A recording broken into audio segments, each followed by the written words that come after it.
I'm just talking away. How about now? Can you guys hear me now? There we go. Man, I just gave a great introduction. I just gave 5 minutes of a wonderful introduction, and you guys on YouTube couldn't hear me. How about that? Um, well, where do we start? Well, I'm not going to repeat everything I just said for the radio audience, so let me just jump in here. When I'm talking about conservatives, I'm not talking about all conservatives. I'm talking about the crazies, and there are plenty of crazies. The crazies have taken over the party, and so that's pretty much what I said in the last 5 minutes. That I do have some conservative friends that are really great people. You know, I can't tell you and stress enough how great of people they are. And I see and I identify with them, to be honest with you. And I've said this a long time ago, that I am a socially conservative person for my own life. And I have the right to be, don't I? You know, I for my own personal life, I raised my kids with traditional values that I was raised with. You know, I'm kind of a square. I mean, I'm not an exciting person in my personal life. You know, I'm a very, old fashioned kind of dude, but I don't expect anyone else to live by my rules. I don't expect anyone else to live by my expectations. And I want the freedom to live and believe and teach and do what I live, believe, teach, and do. And so I have to extend that to other people. And that's the crux of, to me, that is the crux of progressivism, is that the life that I want to live, I need to extend the freedom to somebody else to live their life the way they want to, without me trying to control them and manipulate them. All right, so that's that. What I want to do in today's show, and that's the difference. When we were talking about the Pope at the top of the show before you got sound, we're talking about the Pope and his emphasis on social justice, economic justice, his emphasis on the poor, and his emphasis on all the things that the Bible clearly teaches about, the Bible clearly speaks about, and the recoil, the just the disgust that we see in the face of the extreme conservatives who have taken over the entire concept of conservatism. And so they are the ones, including Fox News, including Rush Limbaugh, including all the radio heads, all the people who are declaring that the Pope is a Marxist, a fascist, a communist, a socialist.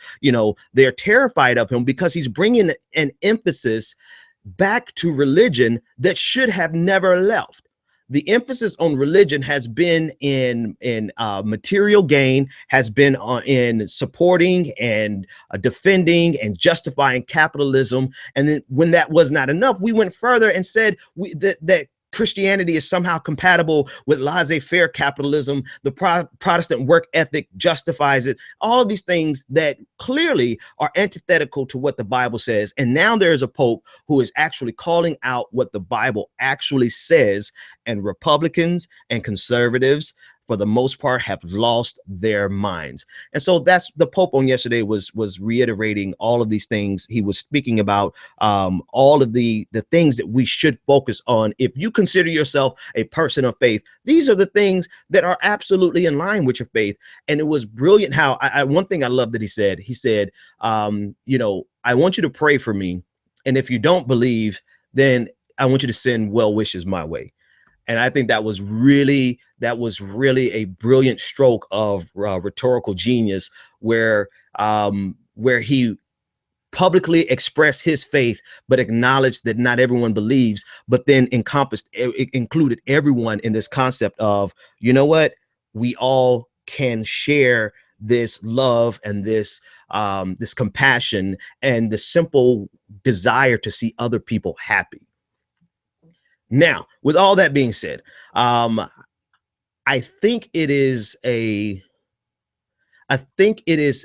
very telling time where the Pope, along with other people who speak social justice, are exposing what this evangelical Christianity has become over the last 35 years. It's become a political religion, and we see now that the political religion has been put above the actual tenets of their faith.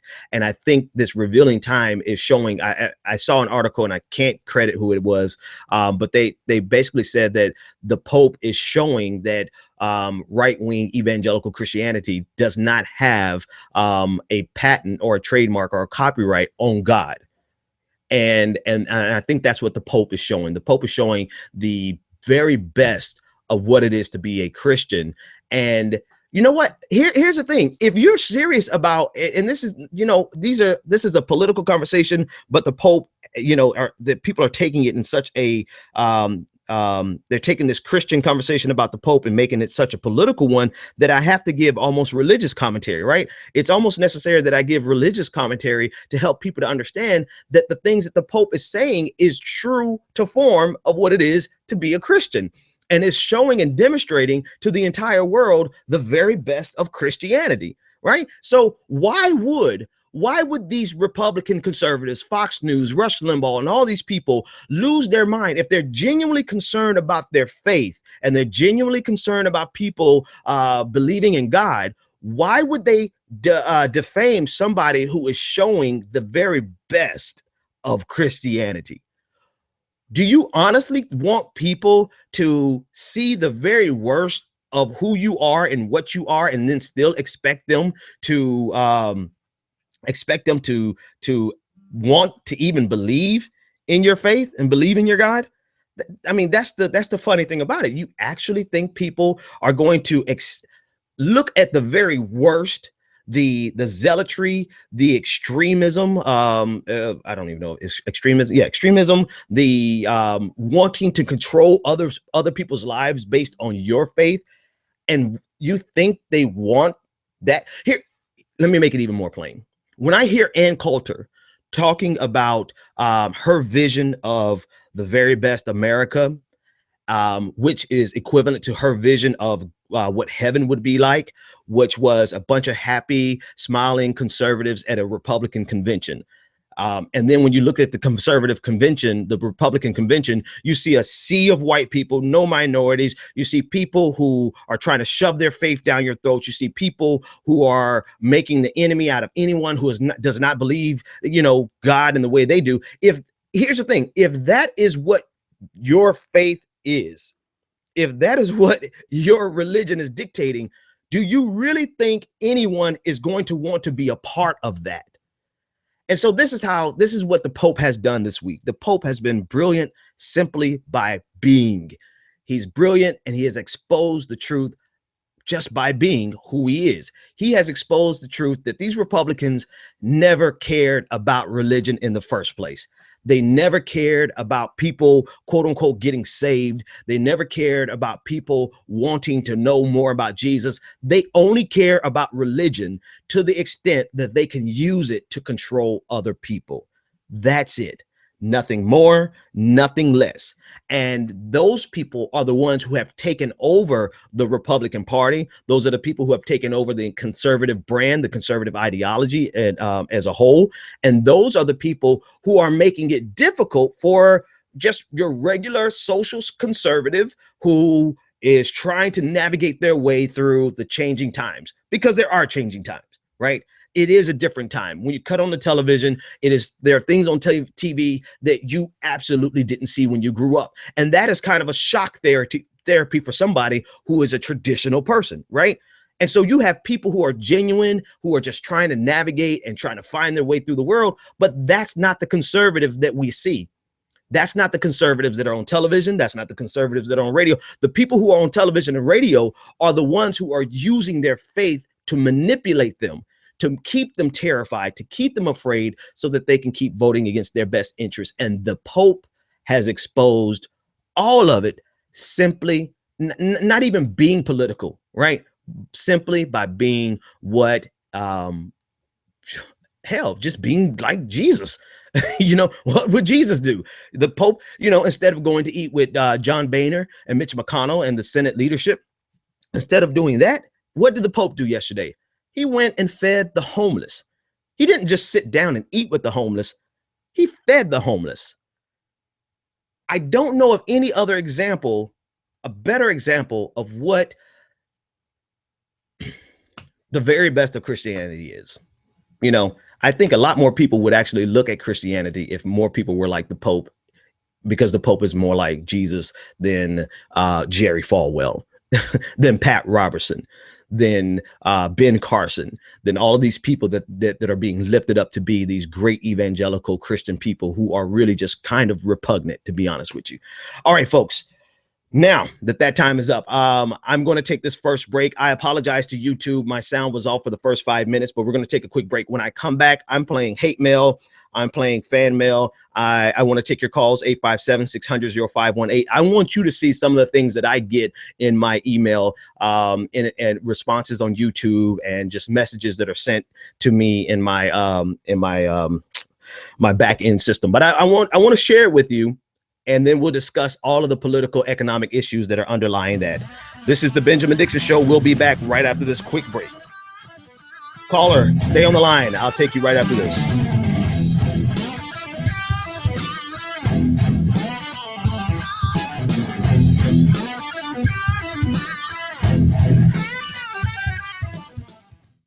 When you're ready to lose weight, why count, track, and worry over every meal? Jenny Craig makes it simple. Just walk into a neighborhood Jenny Craig center or give us a call. You'll meet your dedicated personal consultant who helps you reach your goals. Together, you'll pick out delicious Jenny Craig foods that you'll love and design a menu that fits your life.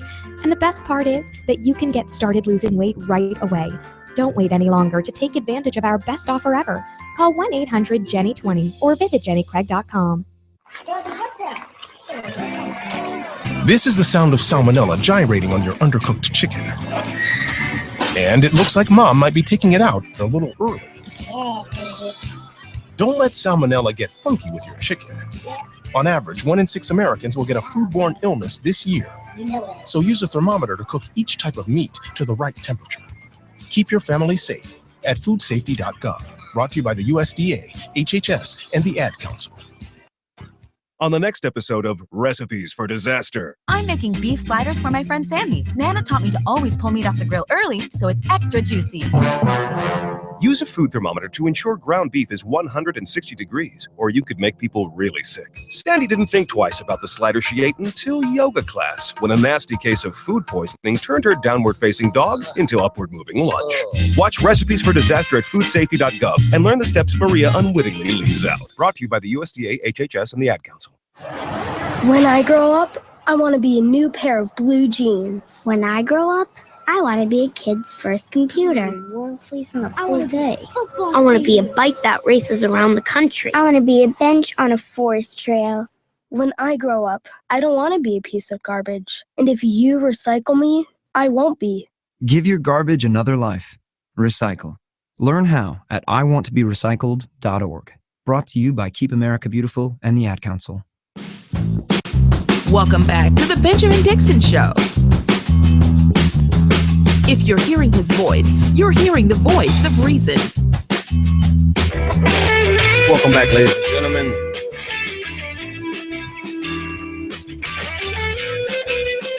All right. So I have a call on the line who's been patiently waiting. So I am going to circumvent some of the things that I wanted to do. However, if I'm not mistaken, and then I looked at my information correctly, I believe this may be David. David, is this David on the line?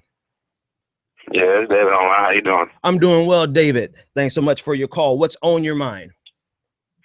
Not much, man. I was one of those guys on YouTube looking at your videos. I actually like some of your points. But, you said a term that is progressivism or whatever, and I was just confused. I didn't know what that meant. I just wanted you to clear it up. Okay. And how would I know if I'm progressive enough to be, in the right? Is this your comment? Define progressivism. Is it two gay men marrying and adopting little boys? I want to make sure that's your comment. Okay, so for me, progressivism, and you have quite a few great comments here that they were going to serve as a brilliant segue. But since you've come with a sensible tone and mindset, I'll address it. Just I give respect when I get respect. So I appreciate the tone and the approach. Progressivism to me, man, is simply allowing people to be and allowing people to have the same access to America that we have. So even if especially those we disagree with, America cannot be just for people who look like us, talk like us, think like us, believe like us. America has to be for everyone, because if it's not, if we say that America's for A through Z or through A through X, but not Y and Z, then what's going to stop us in the future from everyone else losing those rights? If we don't extend rights to people we disagree with, then what about when those people we disagree with get in power? Then they can tread on our rights. So the only way America really works is with the progressive idea that everyone has equal access to the American system, and everyone has the right to be whatever they want to be, however they want to be, without us having to live based on someone else's rules. I understand that, but you see the comment I left that you just read out to the audience. Is that I mean, if I'm against that, am I in the wrong? Or if I think that way? So here's a beautiful thing about that. Here's the beautiful thing about that. Let's say I think you're wrong. If America really works, it does not matter what I think about your opinion.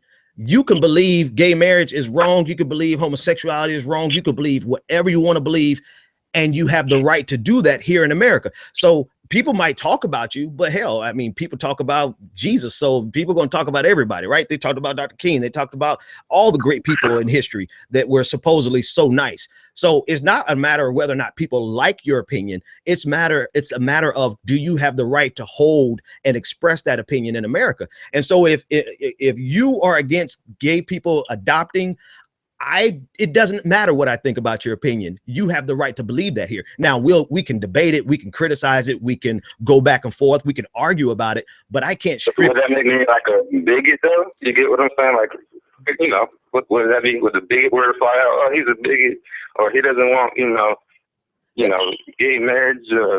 But David, here's the thing: if you believe something, I'm glad you brought this up.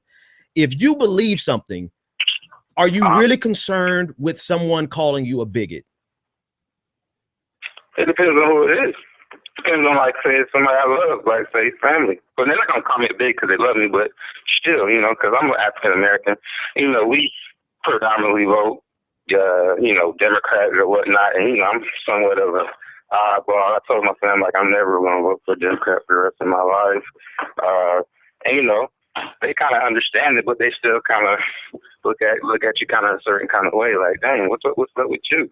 But it is what it is. Like, I don't care. I really don't care. Exactly. That's the key thing. But I do want to have the conversation, and people be more open to it, to have the conversation instead of just kind of shutting it down, saying he's a conservative, which I don't even know what that means, honestly. You know what I'm saying? Conservative. I just want to live my life and have all the freedoms I can have at the same time.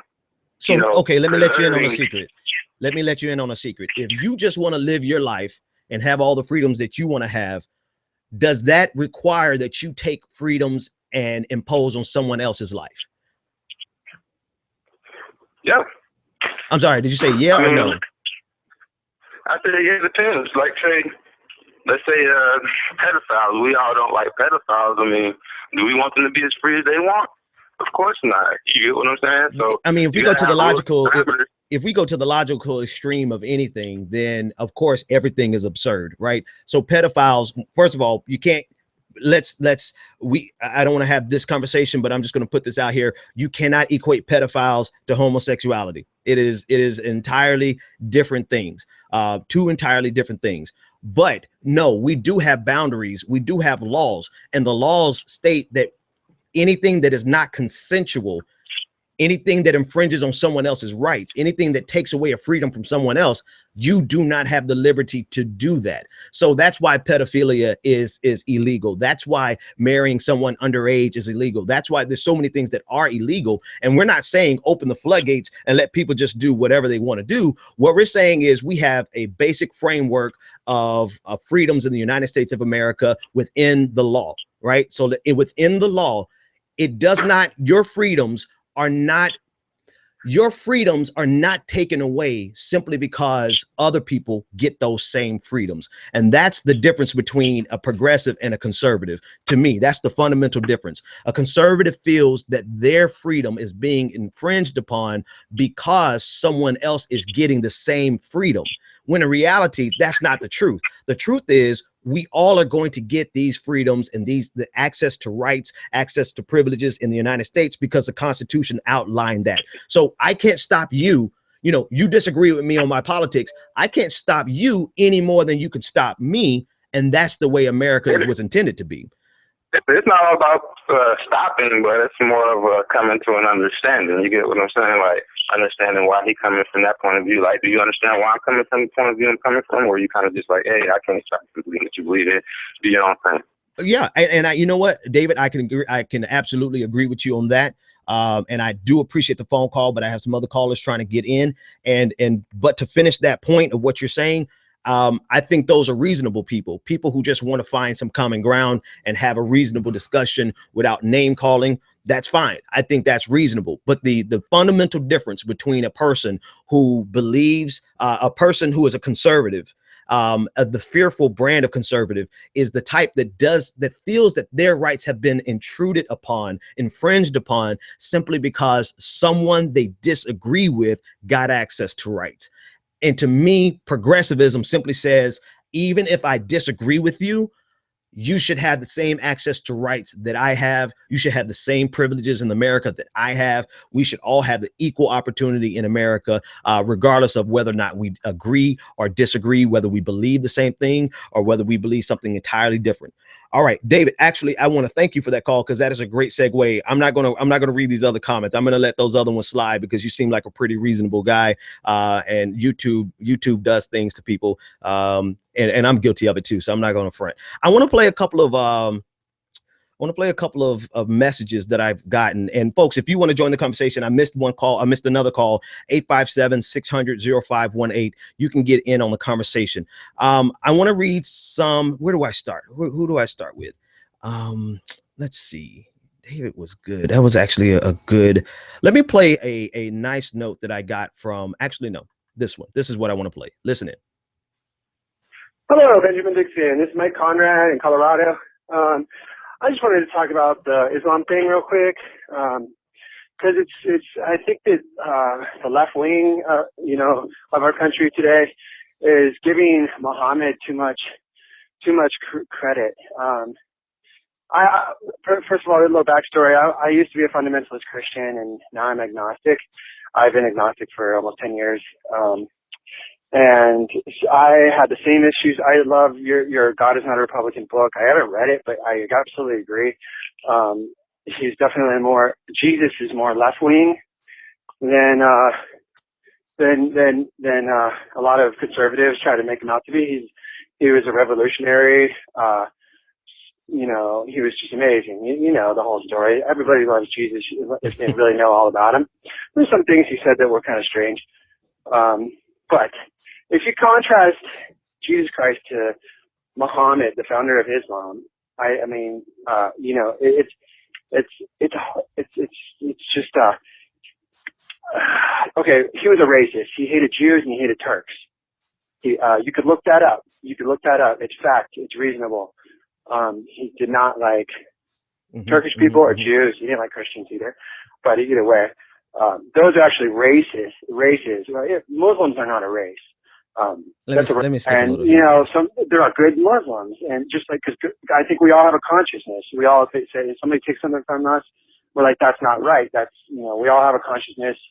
If somebody does something wrong to us, we no matter in a way to Christian countries or secular countries, why are they run into there? I mean, there's probably maybe because there's more money there, maybe because they exploited more people. Who knows?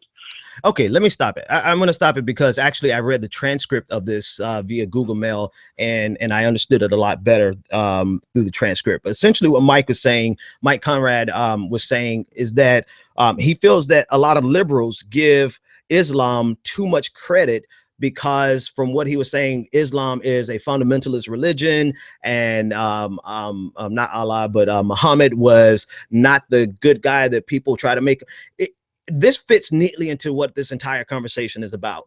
I don't think that any liberal or progressive is trying to give Islam, rewrite history about Islam. When we come to and I really thought about this conversation yesterday. When we come to a conversation about Islam in America, from the progressive perspective, it's more about buffering against the scapegoating and the vilification of anyone, even if it's based on sexual orientation, based on political ideology, or based on religion. And so when people come to the defense of Muslims in America, it's not that we're justifying their faith or trying to explain their faith or trying to rewrite history about their faith. You know, I don't have time to rewrite Islam because I'd have to rewrite Christianity first, right? You know, fundamentalist Christianity is just as dangerous. So it's not that we're trying to rewrite and make Islam something different than what history has recorded. What it is that in America, if that's what they want to believe, then that's what they should be able to be free to believe without worrying about being labeled a terrorist, without being worried about just being racially profiled. So we're not defending the faith, we're defending their right to believe their faith. And so we're not giving them a pass, no more than I would give a Christian a pass to impose their beliefs on someone else. No, it's live and let live. And so a part of that means that people we disagree with, they should be free to live their life. And if you don't agree with Islam, that's fine. But you know what? They should be free in America to worship as they see fit and to live as they see fit, just so long as what they believe and what they teach does not impose on your rights. So that's what I mean. When I defend Muslims, that's the perspective that I defend it from. And I would defend, believe it or not, I would defend a conservative just as much as I would defend a progressive, or because everyone has that freedom, or they should have that freedom in the United States. All right, I have a live caller here. Caller, what is your name, comment, and or question? Hey, Ben, it's Pedro. How you doing? I'm doing great, Pedro. Great to hear from you. How's everything? I'm doing all right. I want to respond directly to that last caller if possible, but also this could extend to just about any viewpoint you make. The guy, as far as I understood it, he seemed to be concerned with, well, if I don't agree with XY progressive thing, does that make me a bigot? Mm-hmm. And my personal response to that is, well, it depends on how far your disagreement takes you. If you just disagree, like you don't like their the way that they're steering their life, their business decisions, their religious practices, if you just don't like it, that's fine. Everyone can disagree with what they want. That's fine. But when people advocate taking away rights, like this person, like I assume someone like that last caller would say, "Oh, I don't believe gays should get married or adopt." There are people taking polls like, "Should Islam be legal or banned in America?" Like when it gets to that point, well, then of course you're a bigot because you almost have no, at least in this day and age, you have no legal reason or rational reason, in my opinion, to stop anyone from doing anything that doesn't harm anyone else, especially yourself. You know, some people think that Islam is just pure evil, like it's just propagating death. Right. And or like this whole Planned Parenthood nonsense, like people thinking that it's like a fucking, infanticide, you know? It's, when you get yourself to that point where you just want to stop people from having as much as you do, like in terms of rights, in terms of basic rights, then you are a bigot. If you just think, no, I don't think people should do that, that's just my opinion, then whatever. At that point, it doesn't really matter what you think because you're not trying to stop anyone. Yeah. So I don't think you can really have both. You can't really say, oh, I want to stop people from being able to do what I want to do, but I don't want to be labeled a bigot. That's completely wrong. Right. You know what? I couldn't have put it better, Pedro. That is a perfect summation of the difference between a bigot and someone who just disagrees with you. I think we absolutely must make room for people to disagree with us. But once your disagreement goes over to the point where you're trying to restrict access to equal rights in America because of that disagreement, then you have crossed over into that realm of bigot. I think people, and I think this might be what David was talking about, a lot of times people throw around the word bigot simply because they disagree. But when the reality is, a true bigot is not somebody you disagree with. A true bigot is someone who is trying to weaponize their disagreement and take a freedom and a liberty away from you because of that disagreement. That is bigotry. I'm not a bigot because I don't watch was it Logo? There's a station that caters to gays and lesbians, right? Yeah, Logo. It'd be Logo. Logo. I'm not a bigot because I don't watch that channel. I would be a bigot if I try to keep that channel from existing. That's the difference. Exactly. I can flip the channel and just go to something that caters to me. But if I'm like rallying and trying to restrict them from being able to have a channel, then that is bigotry. Pedro, thanks so much for that call, man. That's awesome insight. Appreciate it. You keep rocking on, dude. Will definitely do. Thanks a lot. Everyone else, you can join the conversation, 857-600-0518. And I think this is really the crux of most of the feedback that I get. It's either people saying that I'm a sellout, or I'm a token, or it's they call me a bigot, or they call me a heretic. You know, I've had people come to my religious blog and, you know, condemn me to hell because of some of my positions. But my positions are very clear, very succinct. It's very simple. Live and let live. And that is the core of progressivism. That's the core of true progressivism. And this is not the core of the Democratic establishment. This is the core of true progressivism. I want to read a comment here on YouTube. And this was in regard to the Planned Parenthood conversation. And this is from, and this is very confusing because she has an avatar of Spock from Star Trek, which, you know, would mean that she appeals to logic, but not necessarily based on what she said. She said, sorry, but you need to watch the videos. The videos are not edited. The people who did this so-called fact checking were Democratic supporters.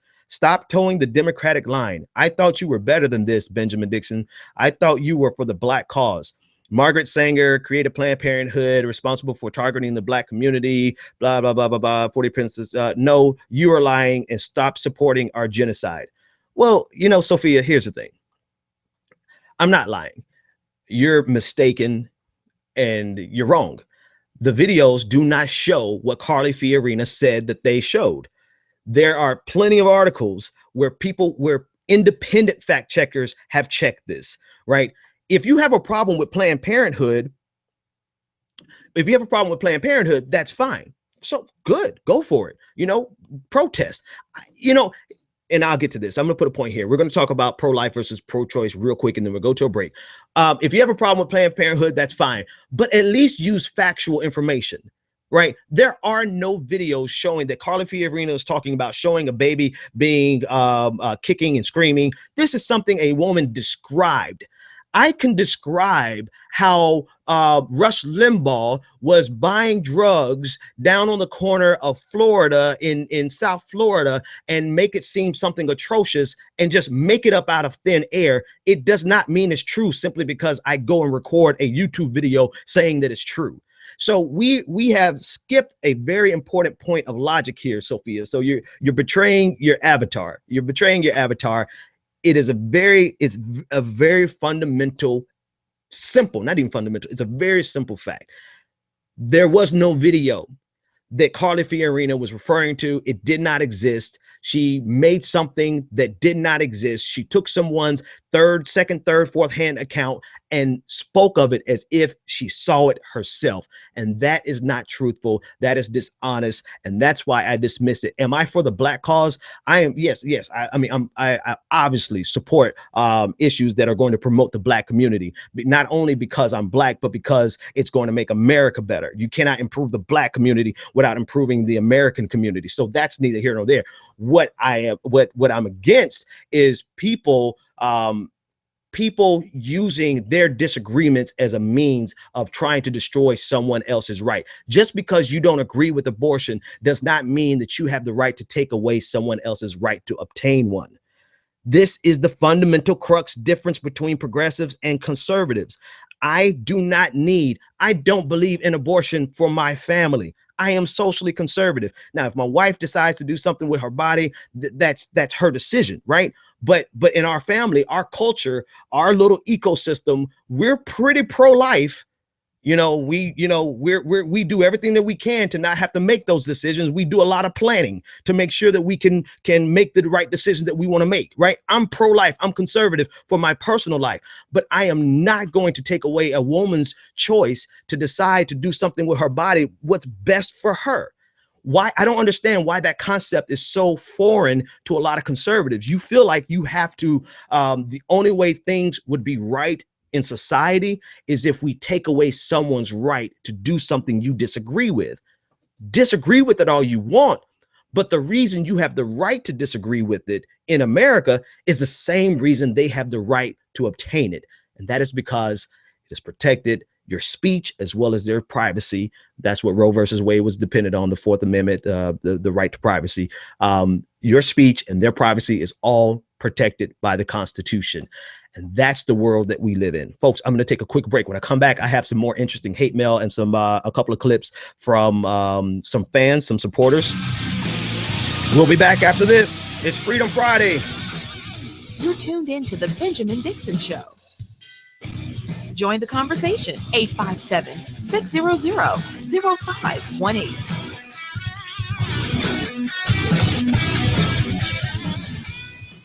Looking for the right business opportunity? Need the right product, the right marketing plan, and the absolute best training in the world? Well, look no further. The Elite Team. Every leader in time excels. They believe the key ingredients in becoming successful in life and in business are just a keystroke away. Go to www.eliteteamsite.com. That's www.eliteteamsite.com. The Elite Team has a system in place that will move you closer to achieving your goals and dreams. Visit www.eliteteamsite.com or TonyFlemingEnterprises.com today. College is important, but it can also be expensive. College Planning Services is a group of educators, administrators, counselors, and other licensed professionals that work together to provide the necessary services, networks, and information to reach students that are serious about getting a college education. College Planning Services partners with financial institutions, corporate sponsors, and other major players in the global market to strategize in building a pool of information regarding financial aid, scholarships, and funding information to assist students in preparing to access the essential resources to build upon their path to an educational future. Learn more at collegeplanningtoday.com and let us help you start your college career.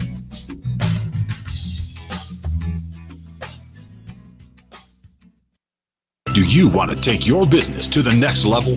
Ultimate Business Solutions provides the support you need to increase your customer base and sell more products and services online. Specializing in graphic arts, web development, and internet marketing, Ultimate Business Solutions creates the face of your business. If you're looking for a custom logo, dynamic website, or popping marketing material, call Ultimate Business Solutions today at 404-704-2197 or visit www.ultimatebizsolutions.com. Ultimate Business Solutions. Let us create your future.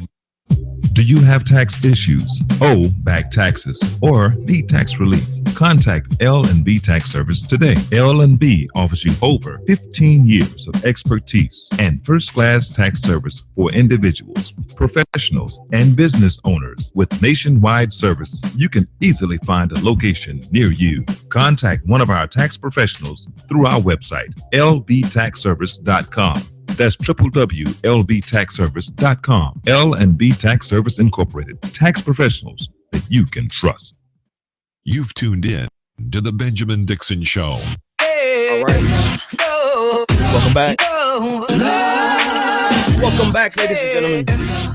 Man, when I take calls, I run out of time so quickly. So I guess when people start calling in more, please call in. I enjoy the conversation, 857-600-0518. But as people start calling in more, we may have to expand to, another half hour or another hour at the end of the show. I want to read a comment by a regular commenter. I have some resident, I won't call them trolls. I have some resident dissenters. This is from Mafia 21 on YouTube. She said, and this is the conversation about socialism, communism, trickle-down economics, and Bernie Sanders, which is a very interesting conversation. Mafia says socialism is usually preceded by socialism usually precedes communism. There are plenty of European and Scandinavian politicians who identify as communists, and there are many examples where too much socialism is detrimental to a country. Just look at what socialism has done to Greece and Puerto Rico. Okay, well, those are wrong examples, right? Because the problems in Greece were not caused by socialism. It was. I'm not even going to go to all the reasons, but let's just cap it all and say mismanagement of the budget. But what has exacerbated the problem in Greece, what has made Greece worse, is austerity. Austerity is hospice.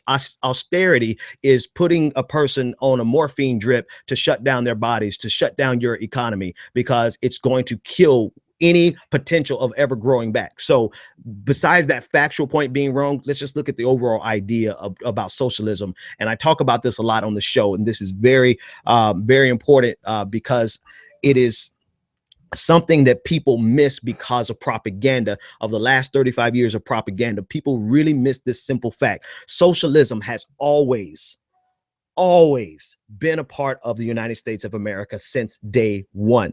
The moment socialism, the core of socialism is the redistribution of wealth.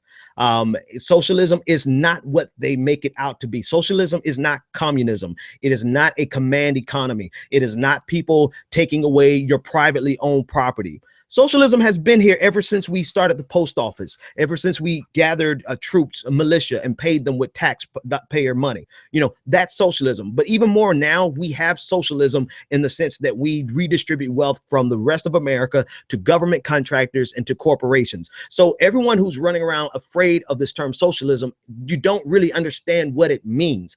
It simply means that we take our collective coffers and we distribute the wealth to different things that are going to make society better.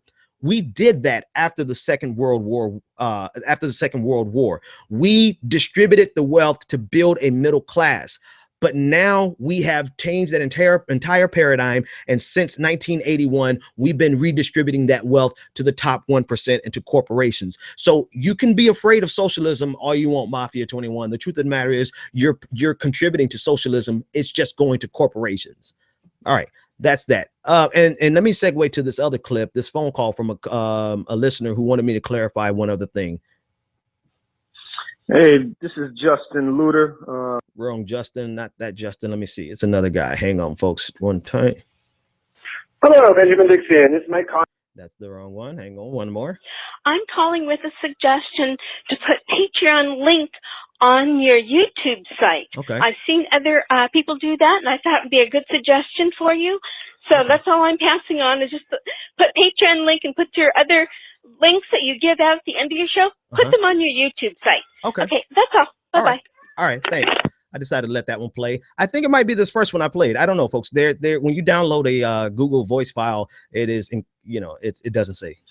Hey, this is Justin Luter, long-time viewer. This is the right one. I just wanted you to unpackage the artificial nature of the middle class in a capitalist society. I thought that was a very great point you made there, and I really think you should touch upon it a little more. If not this show, then in another. At another opportunity, please go into a little more detail about why it's so important that people understand that that a middle class is an artificial construct in a capitalist society, and it basically keeps the peace. It keeps it prevents revolution in the most extreme form, and it gives people the illusion of possibilities in the best case scenario. All right, Justin, appreciate that. And actually, I'm applauding Justin there because he answered his own question. And some of these messages are a little bit older. I didn't check my voicemail. I'm sorry, people.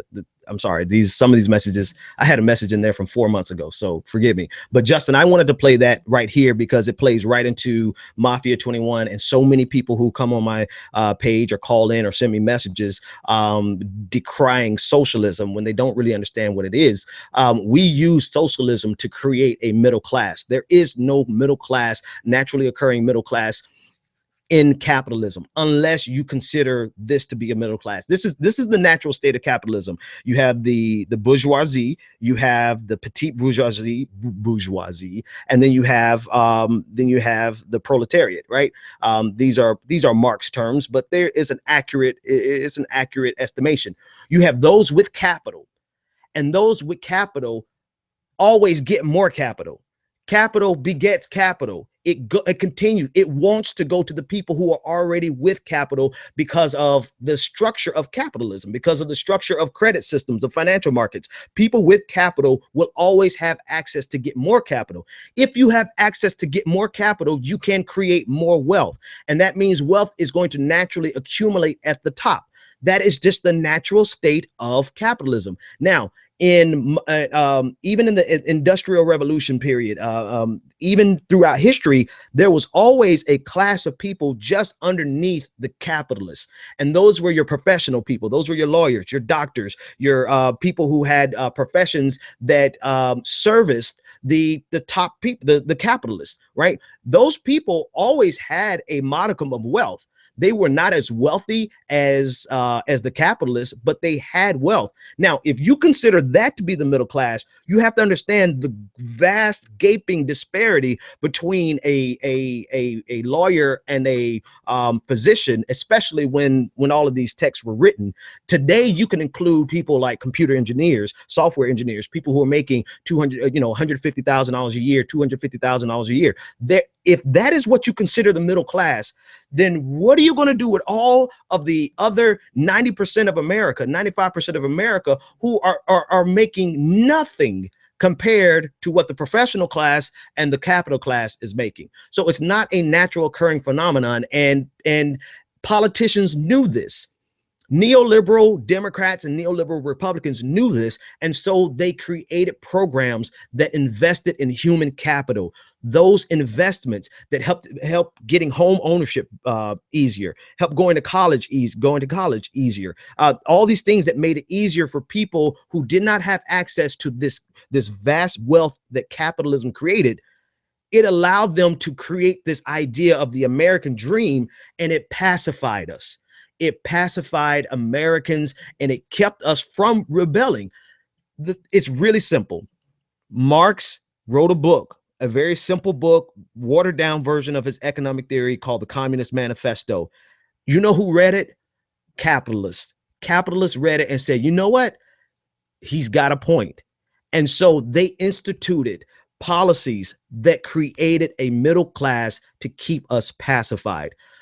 We have shifted gears from those policies over the last 31 years. And now we're seeing this gaping hole like we saw prior to the post-World War II world.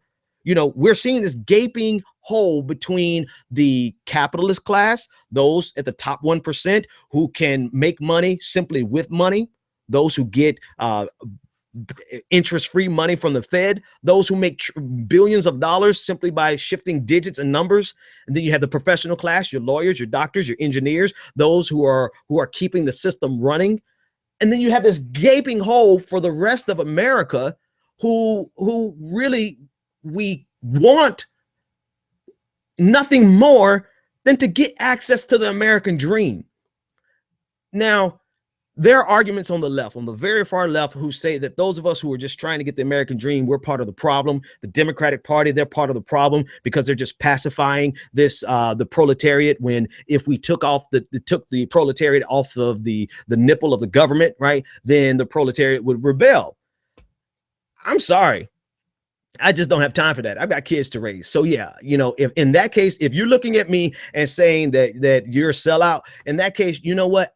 I don't have time for a violent revolution. I have time to fix this broken system and to make sure that we all get access to the American dream, that we all get access to however we define it, right? That we all have access to leave something to our children so that that wealth can start to build up for them. I may not get there. I feel like Dr. King at this point. I may not get to the mountaintop with my kids, right?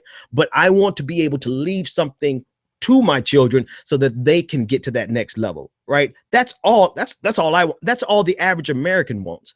And so we've engaged in policies over the last 31 years, Mafia 21, that has exacerbated poverty, that has reduced the Gini coefficient, meaning that we are not able to move up and down the economic strata. We can't, I'm sorry, not the economic ladder, but the wealth disparity in the United States has expanded, and we have engaged in socialism for the last 31 years, but it has been corporate socialism. We have been paying money to the private industry. We've been redistributing our taxes and giving it to government contractors and giving it to the top 1% in the form of tax subsidies and tax breaks. All right. That being said, that was that. There's one more. This is Jenny, and Jenny liked something I said, and I want to play her. Hi, my name is Jenny. I'm from San Antonio, Texas, and I was calling just because I wanted to get your permission to quote you on a T-shirt. I kind of like making my own T-shirts, and you said one of the most brilliant things I've ever heard. But you used one word that I think you misused, and so I kind of want to change it to what I think you meant. Your quote was, "The purpose of white supremacy has always been the extrapolation," I think you meant extraction, "of wealth from as many people as possible, period. The tool to accomplish that has always been racism." And I think that's just one of those things. Every once in a while, somebody says something that's just so totally true and brilliant. And I just like to, I kind of make it a hobby of mine to amass quotes like that. And I kind of want to make a T-shirt out of it. All right, Jenny. Yes, absolutely. I already spoke to Jenny. Jenny can make a T-shirt out of that. But I wanted to play it. I wanted to play it here because it flows nicely. I love it when a plan comes together, right? It flows nicely, going from the conversation on socialism, going to the conversation on white supremacy. Here's the thing. This is the quote that I said, and when I heard it and I played it back and I heard it, I did say it wrong, and you did pick the right word. The purpose of white supremacy has always been the extraction of wealth, and racism has always been the tool to that end. So yes, if you get a T-shirt, if you make that T-shirt, Jenny, please send me one so that I can show the people on the show. But that's the truth. White supremacy has always been about the extraction of wealth. The extraction of wealth has always been the purpose of capitalism. White supremacy is a tool of capitalism. Racism is a tool of white supremacy. So everything that African Americans and then later on other minorities suffered here in America has always been about money, has always been about taking wealth from as many people as possible and concentrating it at the top. Capitalism needed white supremacy needed racism, and now all they need is then they needed propaganda to maintain it. When racism wasn't embedded in the system, when Jim Crow was no longer the law of the land, they utilized propaganda to brainwash and to program the brains of poor white conservatives to vote against their best interests, because now it's just baked into the system. Now they think everything that a progressive would do is socialism, when in actuality, anything that a progressive does, for the most part, any policies that a real progressive presents would benefit them. But it was very necessary for conservatives. And I don't want to lay this all at conservatives, because this is America. Right. This is America, and this is capitalism. Right. This is neoliberal capitalism. It was always necessary for America to use white supremacy to continue the extraction of wealth. Slavery was about wealth. Jim Crow was about wealth. Sharecropping was about wealth. And now everyone who's running around terrified of socialism, you're just the continuation. You are the next step since Jim Crow, right? Jim Crow extends through this propaganda machine of the last 30 years and continues to keep you voting against your best economic interest.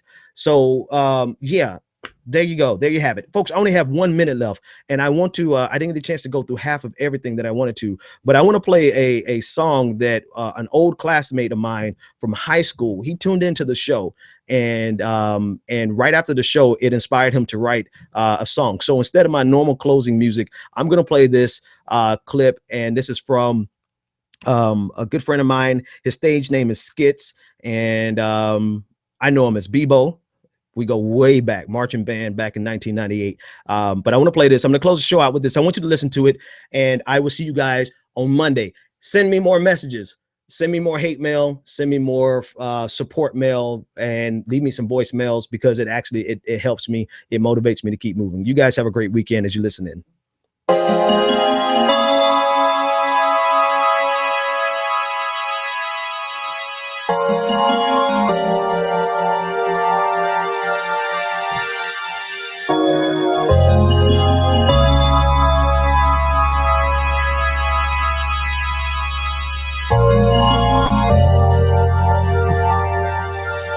Yeah. In these times of deceit and rhetoric, politicians with straight faces and false evidence, cover up, murdering unarmed and innocent, campaigning to the ignorant to get the Benjamins. In these times of deceit and rhetoric, politicians with straight faces and false evidence, cover up, murdering unarmed and innocent, campaigning to the ignorant to get the Benjamins. Yeah. Political contributions in the city losing, corporations choosing the politicians who vote in their interests, lobbying, cops still bodying black folk for bothering to speak up against oppression. But I digress, Ben. Money in the White House and Christians who preach sin, then cast the first stone at men who don't fit in or conform, live by the code and don't bend. They traded out we are the people for we are not equal. The class struggle uncovered the root of all evil. I see through the financially motivated who often stated that the collapse was overrated and still make it a point to put on that disguise. Say we socialize, we should open eyes, we enterprise. But my guys institutionalized and will never rise. Prison system is monetized. In these times of deceit and rhetoric, politicians with straight faces and false evidence, cover up, murdering unarmed and innocent, campaigning to the ignorant to get the Benjamins. In these times of deceit and rhetoric, politicians with straight faces and false evidence, cover up, murdering unarmed and innocent, campaigning to the ignorant to get the Benjamins. Yeah, with no political agenda, we enter the combat zone, nuclear winter. The pundits gon' drop these bombs with no censor. Character assassination, verbal ninjas, spin the truth till it centers. Over they like it, way too many candidates leads to infighting, inciting, faces pandering to the basics. Racist, ain't nothing more passionate than our hatred. Cutthroats to get the vote. We treating our veterans like a joke. And patriotism is at a low, making a mockery of everything we come to know as the land of the free, the home of the brave. Political prisoners play the modern day slaves. Poverty lines, minimum wage, unequal distribution, we live in sinister days. In these times of deceit and rhetoric, politicians with straight faces and false evidence, cover up, murdering unarmed and innocent, campaigning to the ignorant to get the Benjamins. In these times of deceit and rhetoric, politicians with straight faces and false evidence, cover up, murdering unarmed and innocent, campaigning to the ignorant to get the Benjamins.